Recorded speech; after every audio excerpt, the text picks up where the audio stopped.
سیدہ مریم علیہ السلام تشریف لے گئیں مسجد اقصیٰ میں. سارے یہودی اور ان کے جتنے راہب تھے، رابی جو کہلاتے ہیں، یا ربانی جین کا لفظ بھی ان کے لیے قرآن میں آیا، تو وہ سب اکٹھے ہو گئے. جو کچھ وہ کہہ سکتے تھے برا بلا انہوں نے زبان سے کہنا شروع کیا. تیرا باپ ایسا نہیں تھا، تیری ماں ایسی نہیں تھی، تو نے یہ کیا گل کھلائے، فلاں فلاں. تو جب سارے اپنے بھڑاس نکال چکے تو کہا کہ بولتی کہ نہیں، جواب دے ہماری باتوں. تو انہوں نے اشارہ کیا کہ میں تو روزے سے اس وقت چپ کا روزہ رکھتے تھے، جس طرح حضرت زکریا علیہ السلام نے بھی 3 دن رکھا.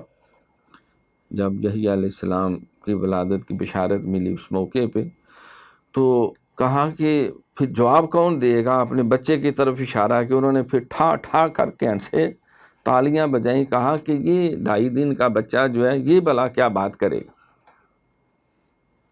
تو آپ نے پھر اشارہ کہ اس سے پوچھو. انہوں نے بتا بھائی کون ہے تو. اللہ اکبر. تو حضرت عیسیٰ کلیم اللہ روح اللہ علیہ السلام، اللہ ساری رحمت ان پہ نازل فرمائے، تو آپ نے ان کے وہ سارا قرآن پاک میں انی عبد اللہ آتانی الکتاب وجعلنی نبیہ، وہ ایسی فصاحت و بلاغت کے ساتھ تفصیل کے ساتھ کلام کیا.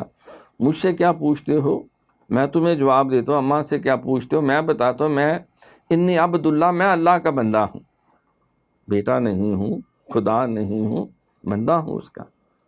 اللہ نے مجھے کتاب عطا کی، اللہ نے مجھے نبوت عطا کی، اللہ نے میری زندگی اور سارے لمحات کو خیر و برکت سے بھر دیا، اللہ نے مجھے پاک دامنہ ماں عطا کی، اللہ نے مجھے یہ نعمت دی، وہ نعمت دی.